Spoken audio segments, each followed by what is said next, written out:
Hello, this is Gray Hughes of Gray Hughes Investigates on YouTube. If you could please hit that like button for me, share the video, and subscribe, I would really appreciate it. Of course, only do that if you like my videos. Today's video is regarding the Idaho 4 murder case and the Doordash driver, possibly in this body camera footage. They're claiming to be the Doordash driver. Now, there's different people making videos out there with their different takes on it. I'm going to give you my take, and I'll let you know what I think I hear. I'm not exactly sure at one point at the end where she brings up a car again. I don't know what she's saying there, so maybe you can try to determine what she might be saying in the comments. I think she might be talking about some other incident regarding a car after she mentions being the Doordash driver and seeing Brian. All right, so let's get started on the video right now. So here's the first portion, and this is a video from Officer Axom on YouTube. The video is a publicly available video that you can get, but they actually have the video. I'm just using little portions of it here. But go check out their channel to see the full-length body camera footage. All right, so it's Officer Axom on YouTube. My husband was murdered in front of me. So she says my husband was murdered in front of me. Shot 9 times. He was shot 3 times. Our friend. Where did that happen? In Moscow. In Moscow? Sounded like she said they were friends, and then it was in Moscow. Yep. When was that? Before Lee. The year before Lee. Who was your husband? Charles McMichael. He was shot in a little bit. Yeah, so she mentions Charles McMichael. So I thought, okay, let me look that up and see if that's a real event. And yes, it is. It really happened.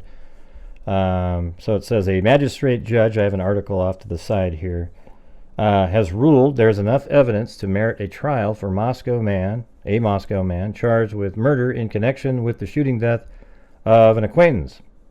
Nathaniel Nisbet, 28, is charged with, and this is back in 2013, so this is 12 years ago, charged with second-degree murder after prosecutors said he shot and killed 42-year-old Charles Pat McMichael during a confrontation. Interestingly, the magistrate judge was John C. Judge, who was the original judge in the Brian Kohberger case, and then it was obviously transferred to a different county, and now John C. Judge is not the judge anymore. But he made a ruling Thursday at a preliminary hearing, sending the case to 2nd District Court for trial, the Lucerne Tribune reported. Police said the shooting took place at the Bel Air Mobile Park. And then it says, McMichael's wife testified Thursday that she and her husband were to help Erica Rosmondo, Nisbet's wife, change the locks and fix door jams on her mobile home. Rosmondo said she and her husband were separated and that Nisbet wasn't supposed to be at the home. And then it goes on to explain how Nathaniel Nisbet was inside the house. Seems like he sort of barricaded himself in there. And then McMichael and Rosmondo tried to get into the house. And then when McMichael got into the house, there was a struggle in there, and then he got shot 3 times. So it sounds like that's a truthful story. So does that give credibility to the rest of what she's saying here? And I think it might. It's hard to actually know for certain, but because that original story was true, maybe it's true that she is the Doordash driver. Now, the body camera footage that you see right here is from a lady who's an expert in determining, whether or not somebody is acting the way they are because of drugs, or is it some psychological issue. When she comes into the jail area here, and she refers to her by her first name, and it matches the name in the article as being the wife of McMichael. So that also helps verify that she is the person. And I looked her up, and she has one driving while suspended record that I found on Been Verified. All right. So now let's continue with what she said regarding the Idaho case. And this is just what I determined it said. And then now I have to testify. Big murder case too, so yeah, because I'm the Doordash driver, so yeah. you have to testify in which murder Murder case? case with the college girl. Oh. My Doordash driver, I saw Brian. See, it's like it says something about house. So it's like, I'm the Doordash driver. I saw Brian. Maybe she said near the house or something like that. I'm not absolutely sure, but it feels like she said, I'm going to just change that to like near the house. Maybe listen to that one more time. My Doordash driver, I saw Brian. Yeah, so, at the house, near the house, etc. Then it says park right next to him. Now I'm having a problem making that work. The parked right next to him portion. When would that have been? So now we're going to go back through some of the facts of the case to see if that makes sense. So here is the timeline that I have set up. Right here it says at 3:56:24, a vehicle matching the description of vehicle 1, so that would be Kohberger's vehicle, is seen southbound on King Road, turning east onto Queen Road. So we've gone over this many times, but that means it's going right here, and that it heads this direction at that time. All right, and that's at 3:56:24, and then at 3:56:55, it travels behind 500 Queen Road and around the back. Now let me show you that.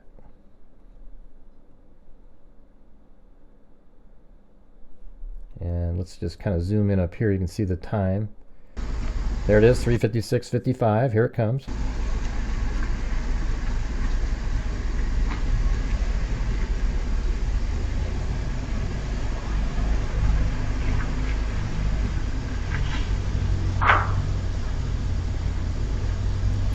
And it drives around back behind 500 Queen Road, which is back here. So what we just saw was the vehicle coming around right here and then traveling around just like this. And then it says at 3:57:27, headlights briefly shine on the upper exterior of 1127 King Road. Now let's take a look at that. When the vehicle's coming around right here, it starts to turn, and headlights briefly hit the top of this house right here, probably like right over in this area, and the surveillance footage from 1112 King Road actually can see that. That's this building right here. This is the house where the homicides took place. This is the house that has the surveillance footage and a camera that's only about 50 to 60 feet away from Xander Kernodle's bedroom. So when the vehicle comes around, the headlights hit the top of this building. And then at 3:58:23, the vehicle's headed westbound on Queen Road, and it turns north onto King Road. So let's take a look at that. That means at 3:58:23, the vehicle is right here. Okay, and I know that because that's the timing that they use on various videos, is right when it's seen first on the camera. That's the time that they use. So it's right here at 3:58:23. It's right in that location, right there, driving by. Now if we take a look at the DoorDash delivery information, it says DoorDash records for Xander Kernodle and Ethan Chapin. These documents are maintained by a business.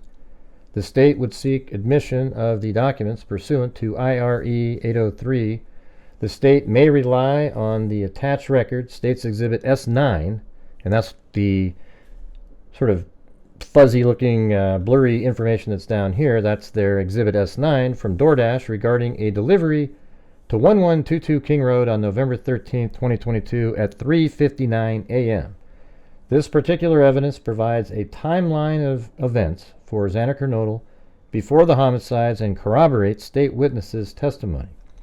This was provided to the defendant on May 26, 2023. The state is in the process of obtaining certificate of authenticity. So we have right here the date 11/13/2022 at 3:59. It's right there, kind of blurry. And then there's actually some GPS coordinates, and based on what this is the only part that's hard to read right in there, but based on what the numbers likely are, and it also says Jack in the Box, and we've seen the images out there, right, of the Jack in the Box. And if you haven't seen the Jack in the Box image in the kitchen of 1122 King Road, here is a Jack in the Box delivery that says Xana on it. Now, is that from that day? I guess none of us actually know that, but seems pretty likely that that bag right there is from that night at 3:59, it says. So again, let's go back to the image right here. It says 3:59. These GPS coordinates right here show that the DoorDash was delivered in the back of the house back here. And that's using what's most likely the numbers on those GPS coordinates. The number that isn't likely puts it sort of over here, and that would be in the front of the house. I mean, it's amazing that there's only two numbers that you can't make out, and one number puts it at the front of the house and the other one puts it at the back, but the shape of the number makes it appear that the delivery was sent to the back of the house. So what we're doing here is we're just trying to back engineer, what the investigation has, and that's what we do often on my channel, is put together what the investigators have so that we're all very comfortable and aware of what is going on in the case. All right. So I guess what we have to determine is it really 3:59 when the DoorDash delivery was made? Or is it where we hear the key fob sound? So when we listen to this right here, let's just move it forward. So when you listen right here, it's 3:59:35. And so this would mean that the DoorDash delivery was later. So listen.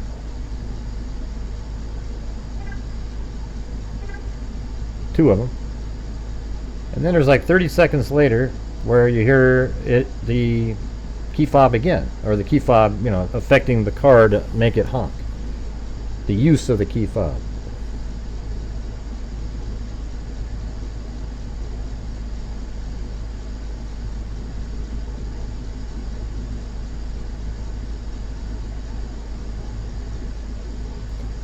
So this could be, you exit your car, you walk 20 feet, you walk back behind the house, drop the bag off, and then you come back, and before you get to your car, you unlock it. And yes, key fobs do make sound on a lot of vehicles when you unlock the car.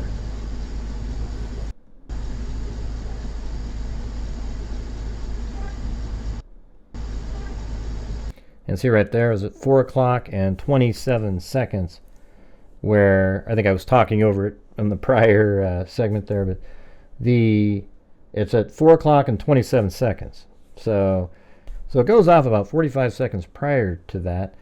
So do we believe that the key fob sound is the DoorDash driver, or is it just some other random car at that time? Because as I've said in other videos that I've made, if it's 3:59 exactly, which seems kind of unusual to have a really specific 3:59 flat, then the DoorDash driver would have had to be pulling in here at let's say 3:58:30 right here. And as we know by our timeline, at 3:58:23, the vehicle is driving by the 1112 King Road. So it's driving right here, and then the DoorDash driver, they would have had to pass each other right in this area. I don't know if there's a time where she would be able to park next to him. However, that is possible, and let me show you how. So when the vehicle comes around, headlights are briefly shine on the upper exterior of 1127 King Road. And if you look at the next time, it's 3:58:23. Almost a minute later, about 56 seconds later, the vehicle drives by 1122 King Road. So that means the car had parked for probably 30 to 40 seconds. Now, in some other videos we've made, we've speculated on the fact that maybe Kohberger's vehicle parked right here. You know, maybe it parked right there. And if it parked right there, just for those few minutes, the Doordash driver, if she parked right here, if it's a she, if that's really her, then it is parked next to where Kohberger's vehicle is. But I would think the vehicle would be facing the other direction. He would park right there, and maybe when the Doordash driver was here, they then saw him get into the car and drive away. Because if, you know, the Doordash delivery was at 3:59, do we know for certain that she got out of her car right as she got there and delivered it? Or did she pull in maybe at 3:58, for example? Or just in the time, let's say Kohberger, when he was driving over here. Let's go back around behind 500 Queen Road again. So let's say Kohberger was driving right here up this hill and starts heading around back here, and that's when the Doordash driver comes around like this and pulls in, right? Then he drives around, and we've seen the timing. It is 3:56:55, and then at 3:57:27, headlights are seen. So in that time frame, at 3:57:27, his vehicle could have easily been parked probably around like 3:57:35, and then drove away at maybe something like 3:58:18. So he was parked for 30 seconds or so, and that might be right when the Doordash delivery was there, and then Kohberger drives away. So the way I'm thinking about it is that the Doordash driver pulls in here right when Kohberger is coming around like this, and then he pulls forward and parks right here while the Doordash driver is still there and sees him there. Then he drives away like this. She delivers the delivery at 3:59, goes back to her car, and then drives away. Then Kohberger, seeing that vehicle there, when he drives out, he comes up here and does a quick U-turn up here, and I even have that documented. If you look right here, his headlights are seen northbound on Walunta Drive at 4 o'clock and 14 seconds, but it was seen in that same location at 3:59:04 heading south. See that? Heading south. So that means from 3:59:04 to 4 o'clock and 14 seconds, that's a minute 10. That means he drove by right here. That's where that sighting is, and he's going like this. And then a minute 10 later, he's back. So he turned around because of that Doordash driver, and then he drove around like this, and the Doordash driver is still there as he drives by here at 4 o'clock and 14 seconds. Right here at 4 o'clock and 14 seconds, and then eventually makes his way around, and that's when it's spotted on the Ridge Road camera right here on this building. All right. Now, if we consider the key fob sound being her vehicle, or his vehicle, the Doordash driver, then that's a little bit later, and then Kohberger is already kind of over here when the key fob went off. But what if they pulled in way earlier, like at 3:58? We don't know when the car pulled in, the Doordash vehicle pulled into the parking area. So I guess that could even work too, that the car sat here for a while doing whatever they're doing for a minute or two. Then Kohberger pulls up here, sees them there, and then drives away. And then that's when this person went and did their delivery. Then they go back to their car. Maybe that could have been at 3:59 and 47 seconds or so, right? And then they're still there. And that's when Kohberger leaves, he drives by up here and he sees that the car is still there, so he didn't want to pull back in again, and he drives all the way back around. And then when he comes back around, he sees that it's not there, and he goes in, and that's the final pass. But even at 4:04, when he pulls in, at like 4:05, he goes over here, does a 3-point turn, and he's checking more to see what happened and what was going on in front of that house. And then he says, okay, it's go time, and then he drove back around, parked at 4:08, and as we know, he left at a high rate of speed at 4:20 and 47 seconds. His vehicle is spotted right here. So again, that's the timing. Right when the vehicle is spotted off the edge of this camera is when they mark it down in the timeline.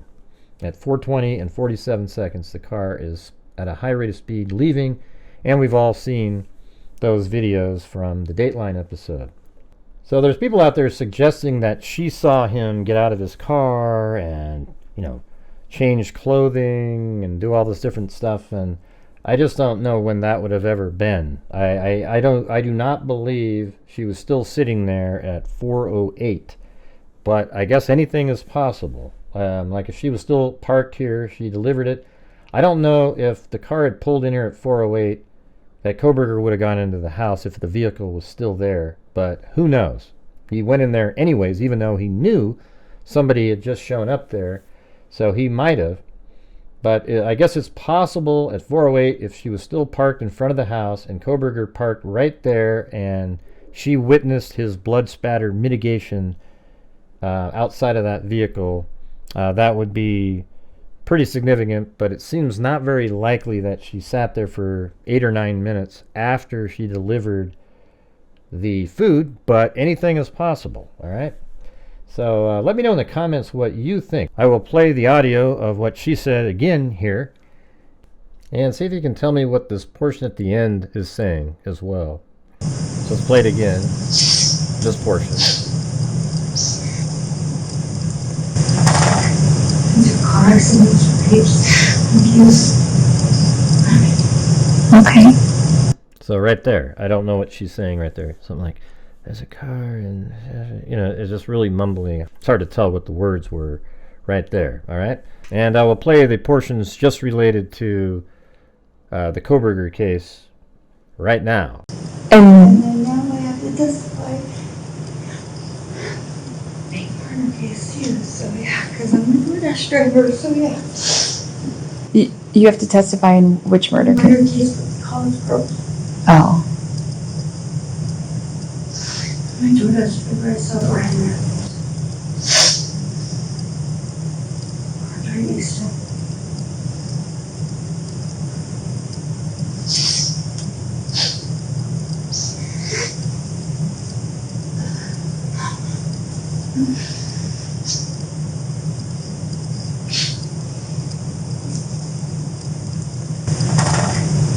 Car accidents, rapes, abuse.